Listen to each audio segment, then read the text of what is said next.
In the 1940s, American cinema sold a very specific version of the frontier. Cowboys were stoic agents of civilization, taming a wild landscape, while Native Americans were routinely reduced to simple, antagonistic obstacles. Hollywood portrayed the U.S. cavalry and military expansion as unquestioned forces for good, bringing order and progress to the desert. By 1948, Italy was a nation navigating the debris of fascism and war. The rigid, triumphant archetypes of the previous decade had lost their luster.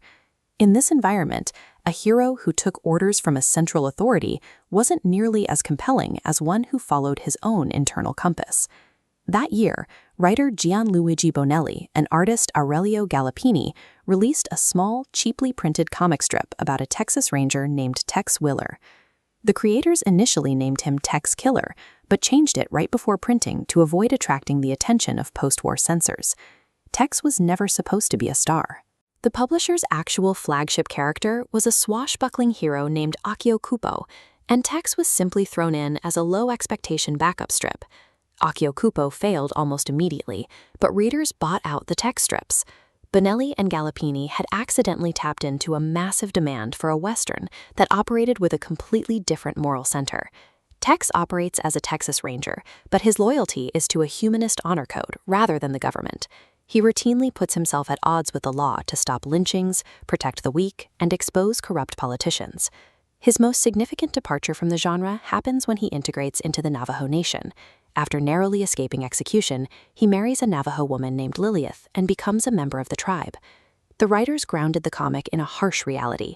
Lilith eventually dies from an epidemic caused by disease-laced blankets introduced by white criminals. Tex seeks retaliation, but he never abandons her people.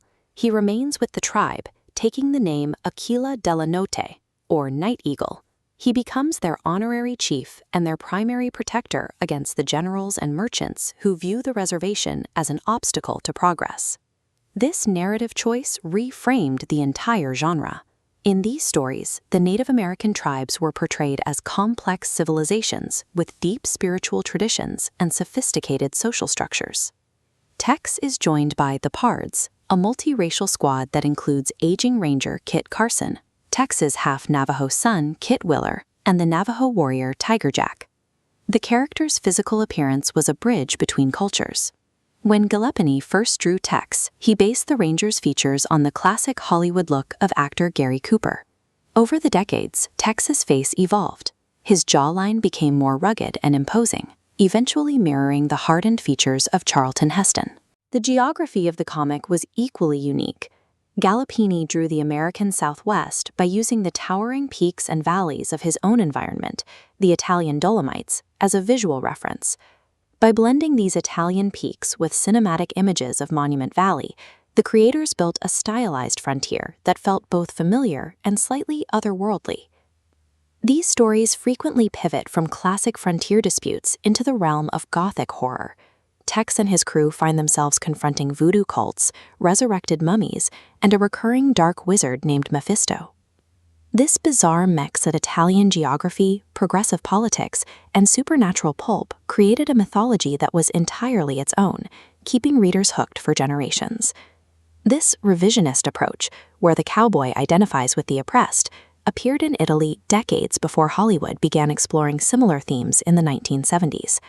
Tex grew from a weekly strip into a massive publishing empire. It established the Bonellite format that still dominates the Italian comic market today.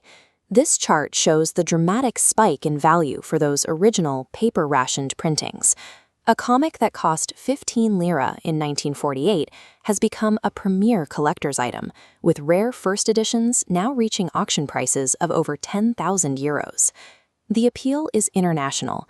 In countries like Brazil, Tex became a major cultural icon, selling millions of copies.